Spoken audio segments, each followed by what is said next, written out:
आता पाहूया मुंबई आणि पुण्यातल्या टॉप 9 बातम्या।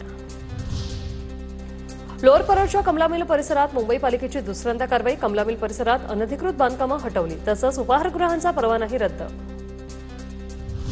ठाणे शहरात महापालिकेचा कृत्रिम तलावांची संख्या वाढवण्याचा निर्णय। गेल्या वर्षीची 88 वरून कृत्रिम तलावांची यंदा 132 वर मर्यादा। गल्लोगल्ली फिरत्या विसर्जन व्यवस्थेतही वाढ। मुलुंड डम्पिंग ग्राउंडवरील कचरा विल्हेवाटीसाठी नवीन डेडलाईन। पालिकेकडून कंत्राटदाराला 31 मार्च 2026 पर्यंत मुदतवाढ। ग्राउंडची क्षमता संपुष्टात आल्याने 2018 मध्ये महापालिकेने येथील कचऱ्याची विल्हेवाट लावून जमीन पुन्हा मिळवण्यासाठी प्रकल्प हाती घेतला। हार्बर मार्गावरील वाशी रेल्वे स्थानकात इलेक्ट्रॉनिक इंटरलॉकिंगचं काम आजपासून शुक्रवारपर्यंत रात्री 10:45 पासून ते पहाटे 3:45 पर्यंत विशेष ब्लॉक। वाशी ते पनवेल दरम्यानची लोकल सेवा पूर्णपणे बंद राहणार।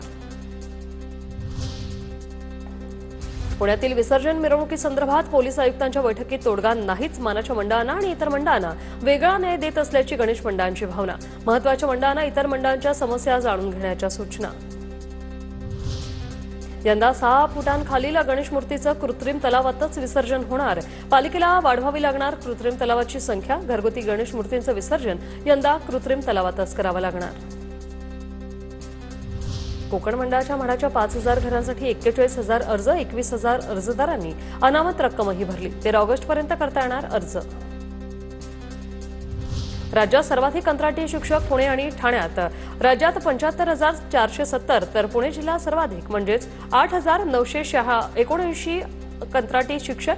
महाराष्ट्र प्राथमिक शिक्षण परिषदेने जाहीर केलेल्या ऑगस्टच्या अहवालातून ही बाब समोर। पिंपरी चिंचवड भोसरी MIDC मध्ये वीज चोरीची घटना। गेल्या 2 वर्षापासून वीज चोरी। कंपनीच्या मालकाकडून तब्बल 19,19,000चा दंड वसूल।